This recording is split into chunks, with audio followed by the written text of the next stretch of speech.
खुलुमबाय गोजोन फुंबिलिनि गासिबो बड'लेण्ड बुब्लिनि अनसायगिरिफोरखौ बरायग्रोबाय। दिनै 6 जुलाइ रबिबारनि फानजामुथिखौ फरायथिनो लादों आं रबिन बसुमतारिया। फानजामुथिनि गिबियाव दं मेष राशि। नोंथाङा नुफेरै गोजान जायगायाव बेरायहैनो खाबु मोनगोन। रंजा बाजायैनो सानखौ बारहोहरनो हागोन। वृष राशि। गोसोनि साननाया मोगथां महर मोनगोन। गोसोखौ जोबोद गोजोननाय मोनगोन। मोजां सान। मिथुन राशि। गोजौ सोलोंथाइ लानायाव नखरनि आंगोफोरनि हेंथा मोनगोन। असान्तिजोंनो साना बारलांगोन। कर्कट राशि। नोंथांनि अहंकारनि जाउनावनो नखरनि बेसेन गोसा बेसाद खहा जानो हागौ। नखराव दावराव दावसि सोमजिगोन। सिंह राशि। गोनांथार खामानि जाफुंहोनो थाखाय नोंथाङा गोबां नाजानांगोन। नाजानायनि फिथाइखौ मोनगोन। कन्या राशि। हरखाबै नोंथांनि मेगननि नुथाया गाज्रि जानो हागौ।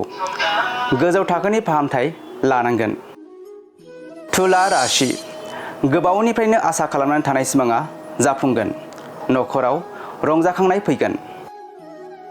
वृश्चिक राशि। मोजां मोनज्लायनायनि गेजेराव सन्देह सोमजिगोन। गोसोखौ जोबोद खामग्लिनाय मोनगोन।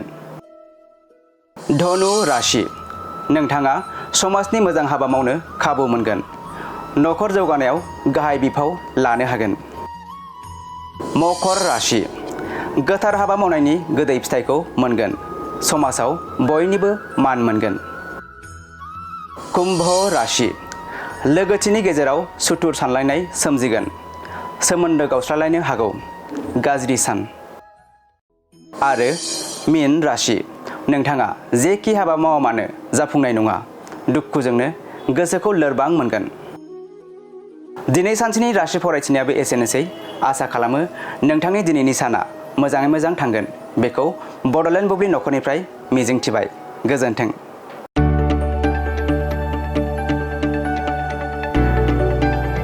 गोजोनथाव खौरां। बर'नि आंगोथार गोथाव ओंख्रि जानो मोजां मोनग्रा रायजो राजाफोरनि थाखाय गोजोनथाव खौरां।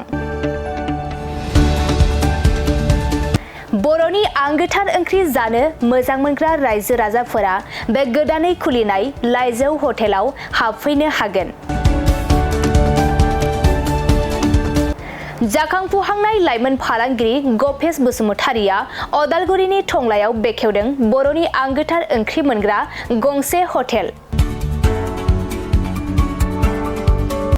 अदालगुरि जिल्ला टंलानि मिउनिसिपाल बर्ड मावख'नि साखाथियाव गोदानै बर'नि गोग्गो जानाय आदारनि गंसे लाइजौ मुंनि हटेल बेखेवदों। अदालगुरि जिल्लानि सिङाव थानाय फालांगिरि नोगोर टंलायाव गोदानै खुलिनाय बे लाइजौ हटेलाव बर'नि दोरोङारि जाग्रा आदारजों लोगोसे गोबां जाग्रा आदारफोरबो मोननो हागोन। गोदानै बेखेवजानाय बे लाइजौ हटेलाव अमा बेदर, बोरमा, लकेल ना, साम', नारजि, अनला खारै, थास', मैथा आरो नाफाम आरो गोबां आइटेमफोरखौ मोननो हागोन। बेनिखायनो नोंथाङाबो अदालगुरि जिल्ला टंला लामाजों थांलाय फैलाय खालामोब्ला बे गोदानै खुलिजानाय लाइजौ हटेलाव हाबनानै बर'नि दोरोङारि गोथाव जाग्रा आदारफोरखौ जालांनो हागोन।